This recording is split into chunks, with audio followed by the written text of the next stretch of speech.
연일 지속된 폭염을 뚫고 이 정오의 시간에도 예배의 자리를 우리를 불러주신 하나님께 모든 존귀와 영광과 감사를 올려드립니다. 미국의 요수아 리버만이라는 유대인 랍비 이야기입니다. 젊은 시절 그는 자신이 죽기 전에 꼭 소유하고 싶은 인생 목록을 노트에다가 적어 보았습니다. 건강, 사랑, 학벌, 권력, 부요함, 명성, 이렇게 자신이 적은 것들을 가지고 자기가 평소에 존경하는 선생님을 찾아가서 보여주었습니다. 이 랍비가 적은 목록을 한참 들여다본 그 선생님은 여기에 적은 목록들이 참 좋은 것이지만 가장 중요한 것을 자네가 빠뜨렸다. 그것을 갖지 못하면 이 모든 것을 가져도 괴로움만 가득할 것이네 라고 말했습니다. 놀란 청년이 선생님 제가 무엇을 빠뜨렸습니까? 라고 하니까 그 선생님은 이 사람이 적은 모든 목록을 연필로 쭉 끄시고 그 밑에 마음의 평화라고 적었습니다. 이 귀한 선생님의 가르침에 크게 감동을 받은 이 리브만은 나중에 영어로 Peace of Mind, 마음의 평화라는 책을 1946년에 출간을 하였고 그것이 뉴욕 타임즈를 비롯해서 그 해의 책이 되고 수백만 부가 팔렸다는 이야기입니다. 여러분 실로 그렇습니다. 우리가 세상의 좋은 것을 다 가져도 한 가지 즉 마음의 평화가 사라진다면 그것을 제대로 누릴 수도 없고 아마 행복하지도 않을 것입니다. 반면에 다른 외적인 것이 설령풍성하지 않더라도 이를테면 옛날 표현대로 비록 초가 삼간에 살고 나물만 먹어도 마음에 평화가 있다면 아마 그 삶은 행복한 것이라고 할 수 있습니다. 그런데 이렇게 중요한 마음의 평화가 타락한 아담의 후예들에게는 쉽게 찾아오지 않습니다. 어쩌면 우리가 우리 마음의 평화를 이루는 것은 세계 평화를 이루는 것보다 더 어려운 일일지 모릅니다. 이렇게 유복하고 잘 사는 세상에서도 흔히 사람들은 죽고 싶다고 노소를 막론하고 이야기를 합니다.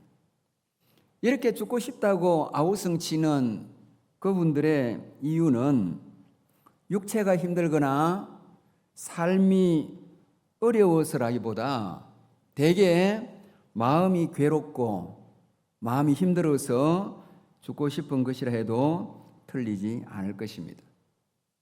그럼 왜 이렇게 마음의 평화를 이루는 것이 어려운 것일까요? 야고보서 3장 14절에 하면 너희 마음에 다툼이 있기 때문이라고 성경은 지적합니다. 우리의 마음이야말로 어쩌면 세상에서 가장 치열한 전쟁이 일어나는 살벌한 현장이라고 할 수 있습니다.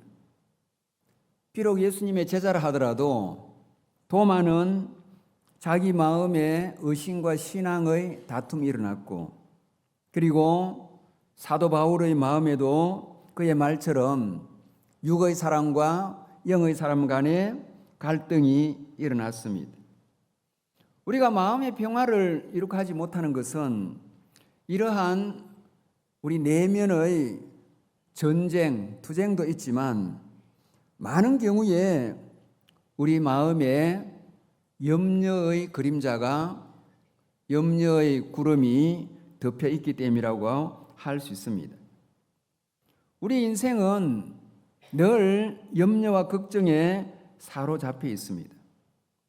우리의 육체는 낮에는 일하고 밤에는 쉬는 데 비해서 우리의 마음은 밤낮으로 걱정에 시달리니까 유명한 실존주의 철학자 하이데거의 말처럼 인간 존재의 가장 대표적인 특징은 염려인 것이라고 할 수 있습니다. 이것과 관련해서 고대 로마에 이런 이야기가 전해집니다. 쿠라라는 여신이 길을 가고 있었습니다. 굳이 우리말로 번역하면 마음의 염려니까 심려라고 할 수 있습니다. 심려가 강을 지나는데 자기의 발밑에 흙의 촉감이 좋아서 그 흙의 일부를 떼어가지고 아름다운 형상을 만들었습니다. 자기가 다 만들어 놓고 보니까 너무 아름다워서 이것이 살아있으면 좋겠다는 생각으로 주피터에게 이 형상에 혼을 불어넣어 달라고 부탁을 합니다. 주피터가 혼을 불어넣으니까 그 형상이 살아났습니다. 그러자 이 심려가 자기가 만든 것이니까 자기 이름을 붙이려고 하니까 주피터가 아니 내가 살린 것이니까 내 이름을 붙여야지 하고 그녀와 싸우게 되었습니다. 이 두 사람의 두 신의 싸움을 보고 있던 흙의 신 텔루스가 나서가지고 아니 그 형상은 내 몸뚱이의 일부로 만든 것이니까 내 이름을 붙여야지 왜 당신들 이름을 붙이려고 싸우느냐 하면서 더 치열한 삼파전이 벌어졌습니다. 그때 지나가던 사투르누스라는 이 시간의 신에게 이 신들이 공정한 재판을 부탁을 했습니다. 사투르누스는 이렇게 판결했습니다. 주피터는 혼을 주었으니까 그가 육체가 죽으면은 그 혼을 본래대로 가져가라. 텔루스는 육체를 주었으니까 그 혼이 떠나가면 그 육체를 가져가라. 그러나 이것을 만든 자는 쿠라니까 이것이 살아있는 동안에는 심려가 지배하라. 그리고 그 이름에 관해서 싸운 것인즉 이 형상은 휴무스, 흙으로 만들어진 거니까 호모라고 해라. 여러분 이런 판결을 내렸습니다. 여러분 이 신화에는 인간의 삶에 대한 고대인의 예리한 통찰이 들어 있습니다. 무슨 말입니까? 인간의 삶은 염려로 점철되어 있고 인간은 살아가는 평생 동안 이 마음의 걱정에 지배를 당한다는 것입니다. 여러분 실로 우리의 마음의 창고를 열어보면 크든지 작든지 각양각색의 걱정이라는 물건들로 가득 차 있습니다. 대개 사람들의 마음에는 돈 걱정, 자식 걱정, 결혼 걱정, 건강 걱정, 사업 걱정, 그리고 미래 걱정과 죽음 걱정까지 가히 우리의 마음은 염려의 창고요 저장소라고 할 수 있습니다. 자, 이렇게 마음에 근심이 가득 차면 얼굴에도 수심이 거득하고 그리고 밥맛도 없고 잠도 못 이루고 몸은 초췌하면서 일이 손에 잡히지가 않습니다. 근심이 우리를 뒤엎으면 우리의 마음에 가득 차면 결과적으로 사는 게 아닌 것입니다. 정말 아담의 후예들이 이 시간의 열차를 타고 떠나가는 여정에는 이 걱정의 압도하는 기세가 억누르고 있는 것입니다. 믿음의 사람들은 괜찮을까? 아닙니다. 구약 성경에 보니까 족장 이삭이 자기의 큰아들 에서를 장가 보낼 때에 걱정을 합니다. 왜냐하면 이 에서가 하나님께서 멸하라고 하신 가나안의 이방 족속인 헷 족속에게서 유딕과 바스맛이라는 두 여자를 아내로 택했습니다. 이방신을 섬기는 여자 한 명도 아니라 두 명이 자기 집에 며느리로 들어오니까 창세기 26장 35절 그 일로 인해서 이삭과 리브가의 마음에 근심이 되었더라. 그렇게 말씀합니다. 여러분, 이 부모는 동생인 야곱도 형을 본받아서 이방 여인을 부인으로 데려올까 우려해서 바단 아람에 가서 외삼촌 집의 딸과 결혼하라고 그렇게 주문을 하는 것입니다. 자, 여러분, 믿음의 족장들이 이렇다면 오늘 저와 여러분처럼 신앙의 범인들은 말할 나위가 없습니다. 우리가 믿음이 있다고 하더라도 우리의 마음밭은 예수님의 비유에 의하면 세상의 염려로 가득 찬 가시떨기 밭과 같은 그런 마음입니다. 이런 염려의 가시떨기를 제거하기 위해서 우리가 마음을 추스린다고 무슨 음악이나 독서를 즐긴다고 쉽게 사라지지 않습니다. 오늘 우리가 사는 이 시대는 고도의 테크놀로지가 발달한 시대인데 이런 첨단 과학 기술이 우리 인간 삶의 많은 문제를 해결해 준다고 할지라도 이 내면의 마음의 문제는 다 해결하기가 어려운 것입니다. 비록 우리가 일시적인 약 처방이나 비정상적인 마약 복용 등으로 잠시 잊을지 몰라도 근본적으로는 이것이 해결책이 되지 않는 것입니다. 자, 이렇게 신불신, 남녀노소, 동서고금을 비롯하고 우리 인류는 염려가 마음속에 다 있는데 이 염려가 자리를 털고 진을 치게 되면 불안으로 진화하게 되고 이 불안이 병적으로 되면 공황장애로 가는 것입니다.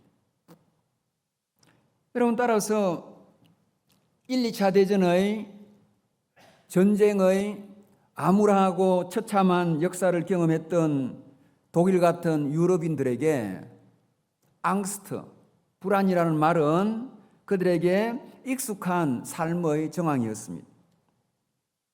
아니, 1, 2차 대전을 경험하고 오늘날 러시아와 전쟁을 하는 우크라이나 같은 경우는 불안이 있다고 하더라도 미국처럼 저렇게 잘 사는 나라야 무슨 문제가 있을까?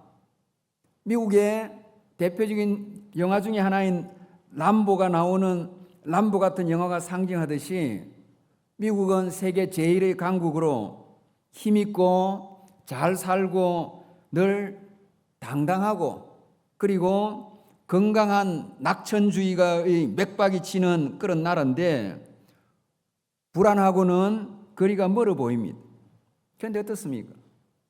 21세기 초두에 극단 이슬람 분자들이 미국의 상징인 뉴욕의 무역 빌딩을 무너뜨리고 난 이후에 2002년 8월 마지막 주간 대표적인 시사 주간지였던 타임즈 표지에 제가 지금도 기억나는데 anxiety, 불안이라는 것이 크게 적혀 있었습니다. 그게 끝이 아닙니다.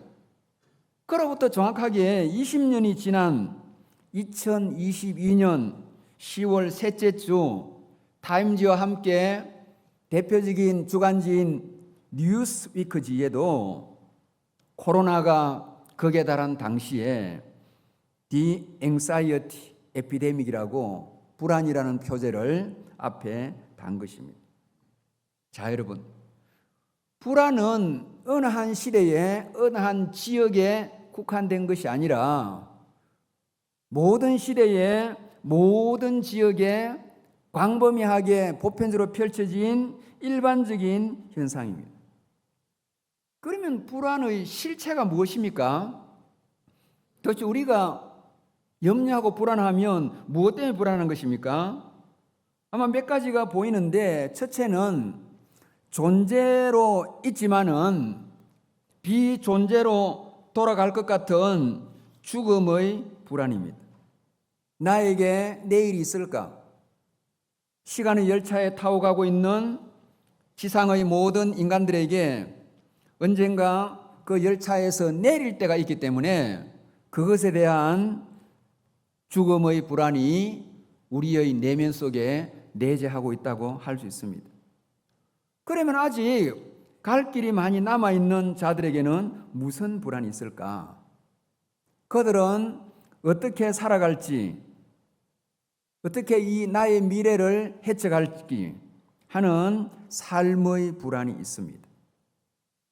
자, 이런 죽음의 불안이나 삶의 불안은 내 스스로 감당해야 될 불안이지만 우리가 사람들 속에서 관계에서 생기는 불안도 있습니다.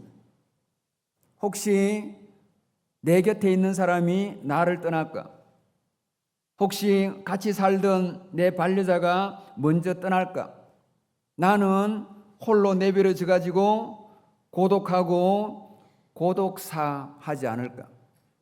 이런 관계의 불안도 있습니다. 이런 것만 있는 거 아닙니다. 우리는 살아가면서 설명하기 어려운 막연한 불안감을 우리 내면에 갖고 있기도 합니다. 삶에서 초조함, 의심, 두려움과 같은 감정을 완전히 제거할 수 없습니다. 창세기 15장 12절, 해질 때에 아브라함이 깊이 잠든 중에 캄캄함이 임함으로 심히 두려워하더니. 여러분, 밤에도 까닭없이 불안하고 잠이 들어도 평안하지 못하고 믿음의 조상인 아브라함이 겪었듯이 캄캄함이 자기를 덮을 때 두려움이 엄습했던 것입니다. 여러분, 이런 불안뿐만 아니라 우리 그리스도인들에게는 영적 불안도 있습니다. 하나님과의 관계가 정상화되지 못하고 하나님과 우리 사이에 뭔가 괴리감이 있을 때 발발하는 것입니다. 자, 이렇게 우리의 삶에는 불안이 도처에 거미줄처럼 너부러져 있습니다.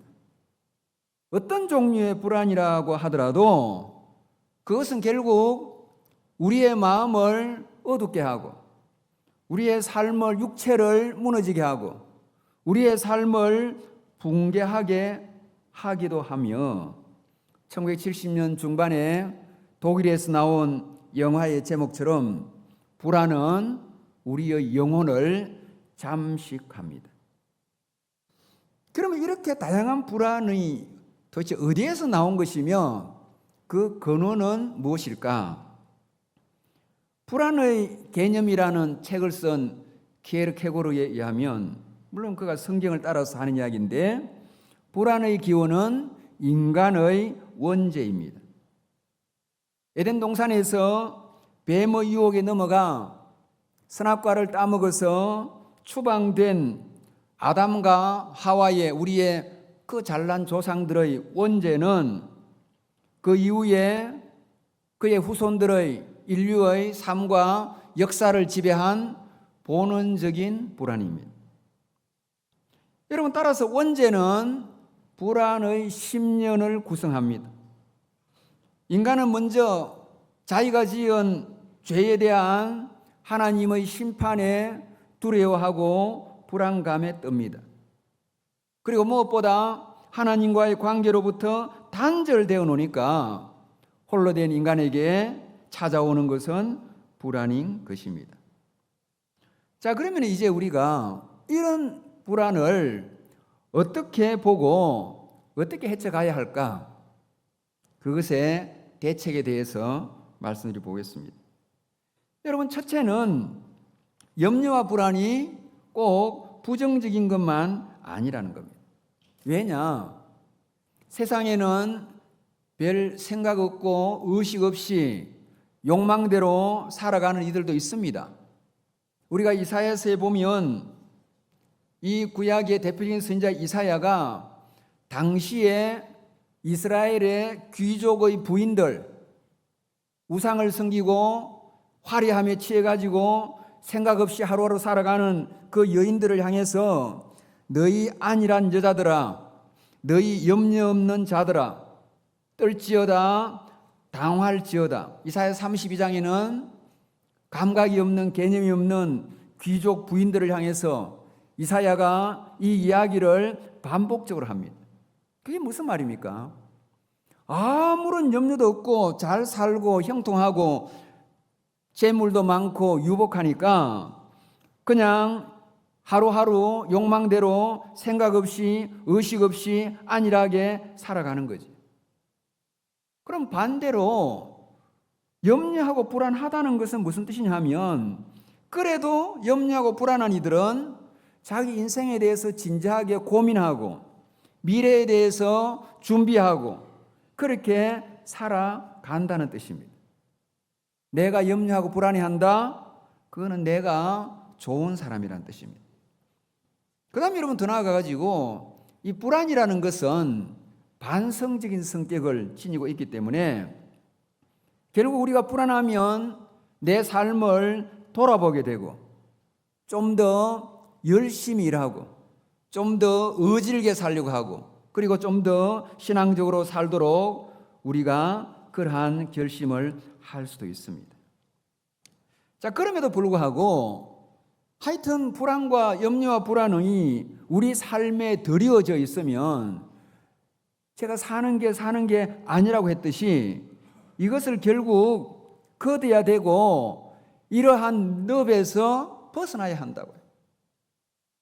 그래서 우리 한번 분석해 보겠습니다. 자, 왜 생길까 이것이?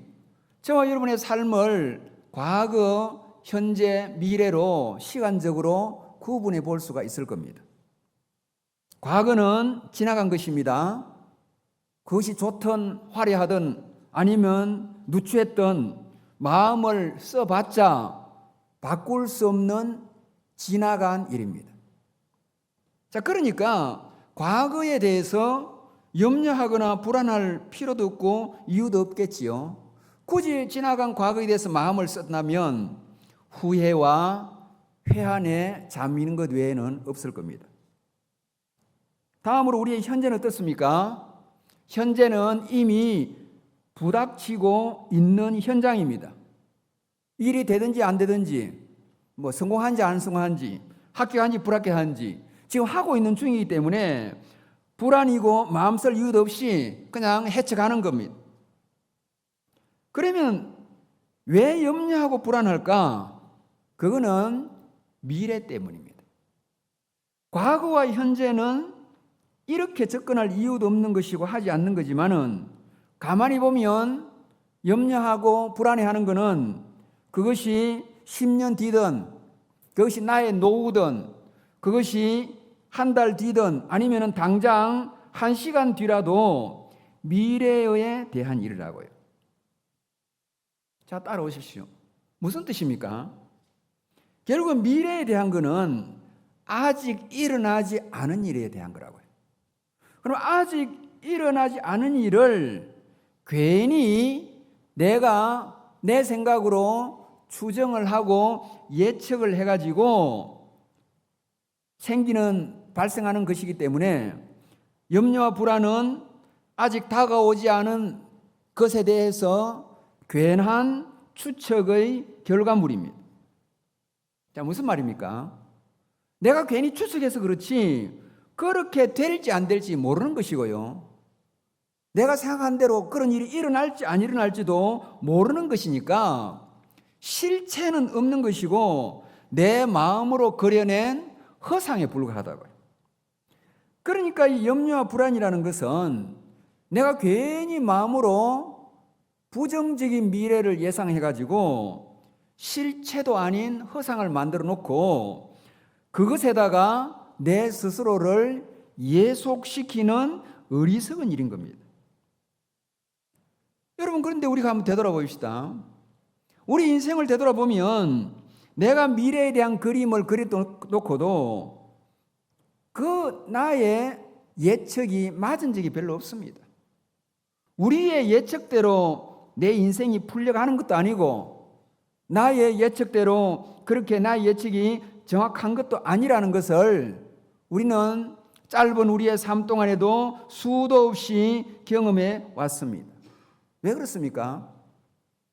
나의 예측은 하나님처럼 전지하지도 않는 나의 얇은 경험, 나의 얄팍한 지식, 내 살아갔던 내 인생의 경험과 경륜, 그거 가지고 내 스스로가 내린 섣부른 판단이기 때문에 그렇습니다. 자, 그러니까 정의를 내리자면 불안이라는 것은 전지하지도 않고 정확하지도 않은 내 판단에 따른 내 마음의 오류라고요. 여러분, 따라서 이런 오류의 굴레에서 벗어나는 저와 여러분 되기를 바랍니다. 이건 여러분 무슨 뜻입니까? 내 판단으로 내 미래를 예측하고 내 지혜와 내 힘으로 나의 미래에 대응하는 모습이라고요. 자, 조금 더 그것을 들어가면 무슨 말이냐 하면 내 혼자 내 인생을 계획해가지고 내 혼자 내가 해쳐가는 걸 생각해가지고 내가 염려하고 불안한 것이니까 그때 내 마음의 주인이 자아라는 겁니다. 내 자신입니다. 여러분 잘 보이시오. 불안의 메커니즘은 내가 마음이 약해 생긴 것도 아니고 삶을 해쳐갈 용기가 없어서 생긴 것이 아니라 근본적인 것은 내 생각을 내가 컨트롤하고 내 마음의 주인이 자아이기 때문에 그렇습니다. 근데 잘 보십시오. 인간이 주인이 되어서 다스리는 모든 영역은 늘 시끄럽습니다. 우리가 살아가는 외적 영역도 모든 공동체도 국가부터 작은 공동체까지 시끄럽지 않는 공동체가 없다고요. 사람이 무엇을 다스리든 그거는 시끄럽게 되어 있습니다. 근데 우리가 우리의 마음의 주인이 되어서 내가 내 마음을 다스린다. 그게 평안할 리가 없고요.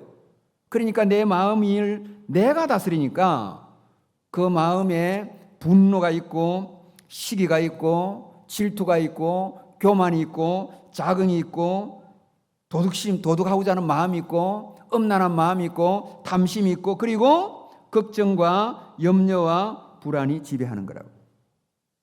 여러분, 외적 영역이나 내면적 영역이나 인간이 다스리는 데는 문제투성이지만은 우리 하나님께서 다스리면 평안, 평화, 샬롬이 있는 것입니다. 여러분, 따라서 내 자아를 내 마음의 주인의 자리에 내려놓고 내 마음을 칼빈의 구호처럼 하나님께 바치고 드리는 겁니다. 여러분, 칼빈의 유명한 구호가 내 영혼을 주님께 드립니다. 적각 진실이. 그런 칼빈의 고백처럼 우리가 내 마음을 주께 드리는 저와 여러분 되기를 바랍니다. 자, 그러면 이제 실질적으로 이 마음의 불안과 염려를 어떻게 처리할까? 그 점을 말씀드리면서 정리를 해보고자 합니다.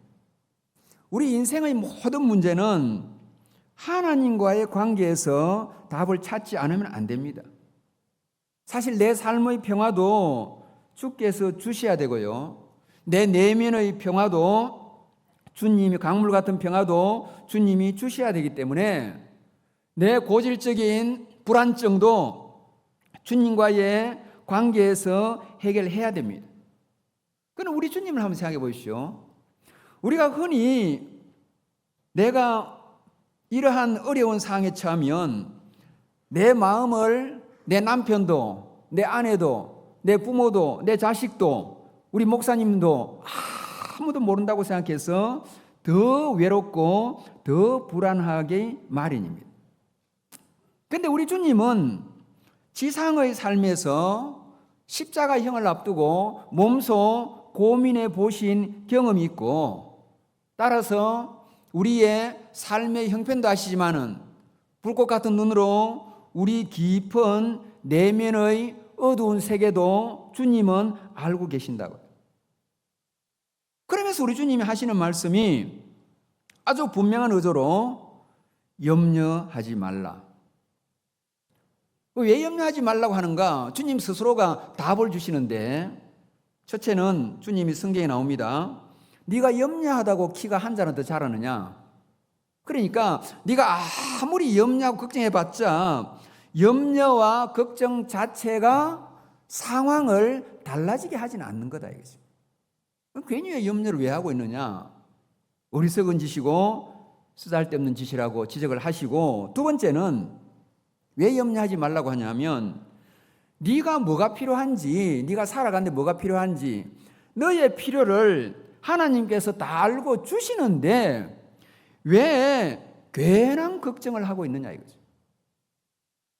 그러니까 염려하지 말라고 하시는 이유가 염려해봤자 상황은 달라지지 않는 무익한 것이고, 첫째는.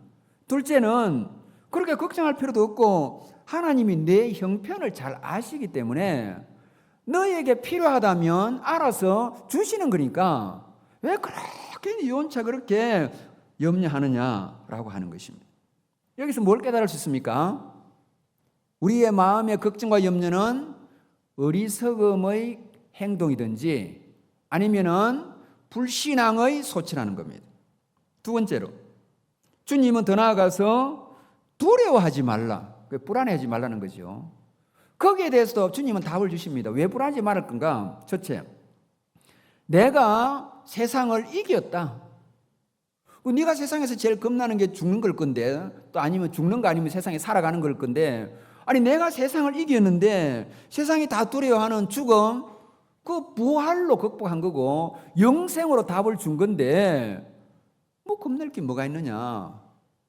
내가 세상을 이겼는데 나를 따르는 내가 그 세상에 뭐가 사는 것이 뭐가 두렵고 죽는 게 뭐가 두렵느냐. 그게 주님의 첫 번째 답이고요. 두 번째 답은 구약에서 아주 빈번히 나오는데 이삭과 야곱에게, 솔로몬과 다윗과 솔로몬에게, 모세와 여호수아에게, 심지어 엘리야에게 하나님이 동등하게 주시는 말씀이 왜 두려워하느냐? 두려워 말라. 내가 너와 함께 하겠다.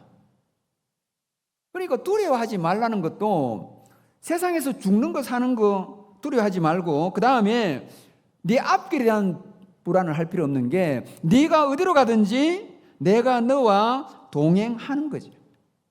자, 그러니까 정리하고 이렇습니다. 제가 앞서 분석할 때에 염려와 불안은 미래에 대한 거로 말했는데, 괜히 우리는 이 미래까지 우리 하나님이 동행하시는데 하나님이 동행하는 것도 모르고 그냥 내 혼자 간다고 생각하고 거기에 하나님의 동행에 대해서 확신하지 못하는 것에서 나온 우리 마음의 실수요 오류입니다.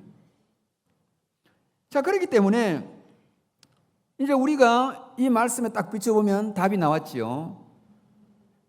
불안과 염려는 미래 때문인데, 대부분 염려는 하나님이 나와 동행하지 않고 내 혼자 달려가려고 하는 그런 자세와 삶의 태도 때문에 그런 거고, 더 적나라하게 말하면 하나님보다 내가 마음이 급해가지고 내 혼자 먼저 달리다 보니 그런 거예요. 여러분, 우리의 마음이 하나님의 계획보다, 하나님의 때보다 먼저 달려가면 염려라는 게 생기는 것이고, 하나님의 인내, 하나님의 인도를 기다리지 못하고 내 마음이 급해가지고 앞서 나가는 것이 염려요, 그 심화된 것이 불안이라고 해요. 우리는 우리 마음이 급해서 조급하지만은 하나님은 하나님의 때에 움직이시고 개입하시는 것이고, 우리는 우리의 걱정대로 우리의 미래가 되지 않으니까 걱정하지만은 우리 하나님이 우리를 향한 뜻은 우리가 걱정하는 그 결과보다 더 아름답고 더 좋은 것이라고요. 여러분, 따라서 불안은 하나님보다 앞서가 생기는 것이고, 따라서 우리는 하나님이 앞서가고 따라가든지 아니면 적어도 동행을 해야 됩니다. 왜 그렇습니까? 우리 하나님이 앞서가시면서 우리가 걸릴 수 있는 모든 장애물을 지팡이와 막대기로 걷어 치우시고 상황을 통제하시는 겁니다. 그러면서 그 옛날 이스라엘 백성과 오늘날 영적 이스라엘인 우리에게 하시는 말씀이 너는 가만히 있어 하나님 됨을 알지어다. 자, 그러니까 불안한 심령들은 이 하나님의 가능성을 봐야 된다고요. 여러분 잘 보십시오. 우리 인간들은 오지 않는 수많은 시간들에 대한 막연한 불안감을 가지면서 오지 않는 그 시간 속에서 내 힘으로는 불가능하다는 인간의 불가능성에 대해서 깨닫기 때문에 염려하고 불안한 것입니다.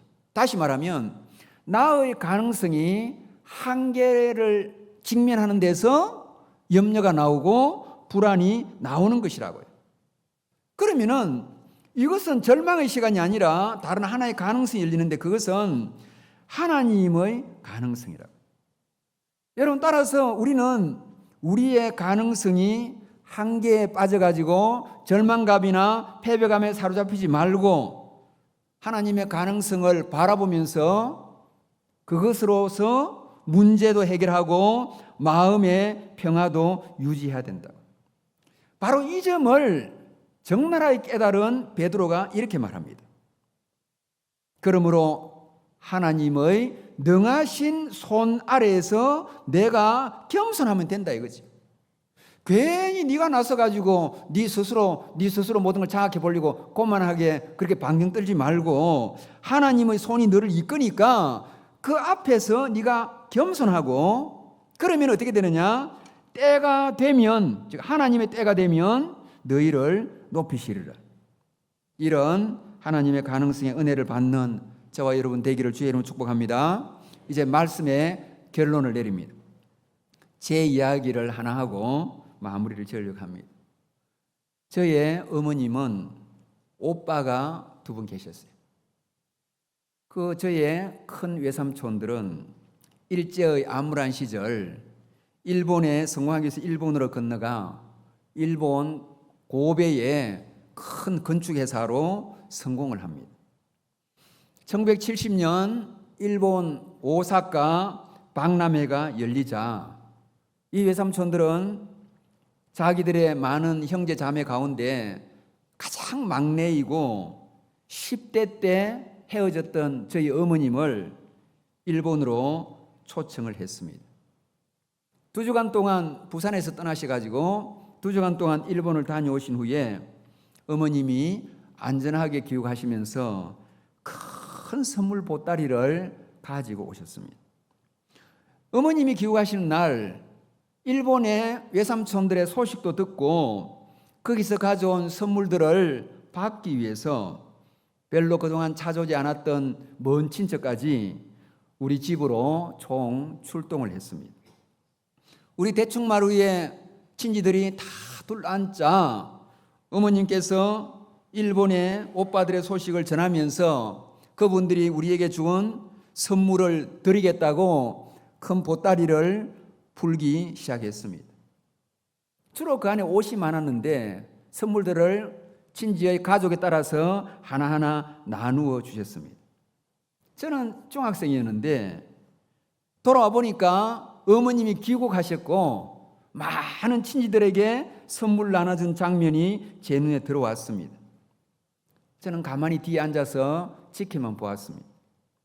그 많은 선물들을 하나하나 나누어 주시는데 어떤 것 옷을 보니까 저한테 딱 맞을 것 같고 제가 입으면 정말 좋을 것 같은 것도 저를 주는 게 아니라 그 친지의 아이들 준다고 다 나눠줍니다. 그 거대한 보따리에 바닥이 서서히 보이가자 저는 마음이 초조해지기 시작했습니다. 마음에 불만, 걱정, 염려, 세상의 모든 번뇌가 마음에 찾아왔고, 심지어 오래간만에 만난 어머니에 대해서 분노의 감정까지 생겼습니다. 이게 뭐야? 자기 친아들은 생각도 안 하고 다 주워버리는 저 엄마. 비록 남한테 베풀기로 그 지역에 소문이 자자하지만 그래도 이건 너무한 거 아니냐.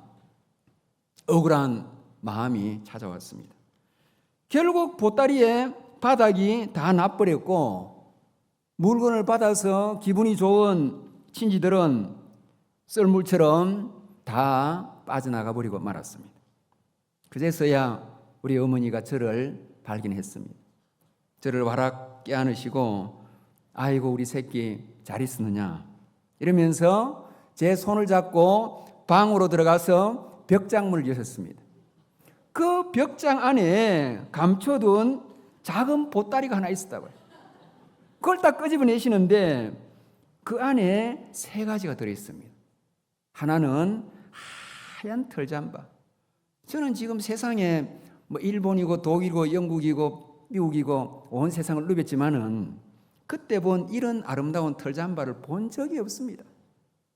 근데 제가 자라니까 우리 어머니 또 나물 죽벌이 가지고 제가 평생 후회에 차가지고 저걸 몇백 년을 가지고 있어야 되는데 어디로 갔나 하지만은 우리 어머니는 다 나눠 죽버리는 스타일이니까 사라졌는데, 우리 외삼촌이 특별히 저에게 주신 최고의 옷이었는데 앞에 나눠줬던 그런 옷과 비교가 안 되는 겁니다. 그렇게 좋은 옷이 없었고요. 두 번째는 번쩍번쩍하는 세이코 손목시계. 그리고 당시에 시골은 라디오가 없어서 동네 라디오를 구장이 2장이 틀어놓으면 정여시에 한두 시간 듣다가 그냥 스피커를 집중하지 스피커를 끄고 하는 이런 시대라서 라디오가 있는 집이 없었는데 소니 트랜지스터 라디오.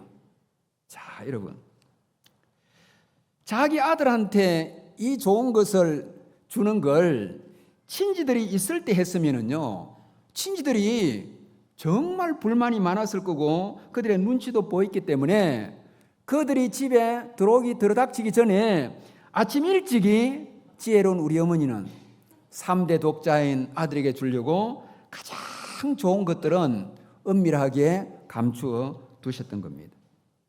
저는 면 소재지 중고등학교를 다녔는데 중학교 2학년부터 번쩍거리는 세이코 손목시계를 차고 다니면서 친구들의 부러움을 샀습니다. 여러분, 지금 제가 오늘 이 이야기는 제가 난생 처음 하고 이 설교도 처음 하는데 제가 설교를 준비하면서 이걸 생각해 보니까 그날의 감동이 지금도 생생하고요. 이런 멋진 피날레가 반전의 드라마가 어디 있습니까? 나중에 지켜보면 진짜 내가 걱정하는 것보다 최고를 받는 건데 생각이 모자라고 철없는 제가 괜한 걱정을 하고 그 귀하신 어머님에 대해서 불만을 가졌던 것입니다. 자, 여러분, 우리 하나님도 이렇지 않을까요? 히브리서 11장 40절, 하나님이 우리를 위하여 더 좋은 것을 예비하셨은즉. 아니 여러분, 저를 향한 우리 어머님의 배려가 어찌 우리를 위해서 사랑하는 독생자를 희생하신 그 하나님 아버지의 사랑에 비할 수 있겠습니까? 고린도전서 2장 9절, 하나님이 자기를 사랑하는 자들을 위하여, 우리를 위하여 예비하신 모든 것은 눈으로 보지 못하고 귀로 듣지 못하고 사람의 마음으로 생각하지도 못한 것이니라. 우리가 생각도 못한, 우리가 꿈도 못 꾼 정말 상상을 초월한 대단한 것들을 하나님은 우리를 위해서 예비하고 자기의 때가 되면 안겨주시는 겁니다. 여러분, 그러므로 우리가 너무 조급해하지 말고요. 하나님의 때를 기다리면 하나님은 우리가 꿈꾸는 것 이상의 놀라운 선물을 천국 창고에서 끄집어서 우리에게 안겨 주실 것입니다. 여러분, 따라서 다가올 미래나 모든 문제를 두고 불안하지 말고, 그래서 하나님의 때를 기다리면서 그에게 순종하며 묵묵히 걸어가야 됩니다. 그것이 욥이 했던 거라고요. 말도 안 되는 까닭 없는 온갖 고난을 받고서도 하나님 원망하지 않고 묵묵히 헤쳐간 욥의 모습을 기억하는 저와 여러분 되기를 바랍니다. 우리 앞에는 미래를 생각하면 먹장구름이 낀 경우가 있습니다. 모든 게 불투명하고 그걸 생각만 해도 머리가 찌끈찌끈하고 걱정이 태산같이 압도하지만 우리 하나님은 자기의 때에 우리에게 주실 다른 선물을 고민하고 갖고 계시는 것입니다. 그것을 바라보면서 모든 세상의 염려, 걱정, 엄습해오는 불안들을 다 떨쳐버리고 흔들림 없이 순례의 길을 당당히 걸어가는 저와 여러분이 되기를 주님의 이름으로 축복합니다.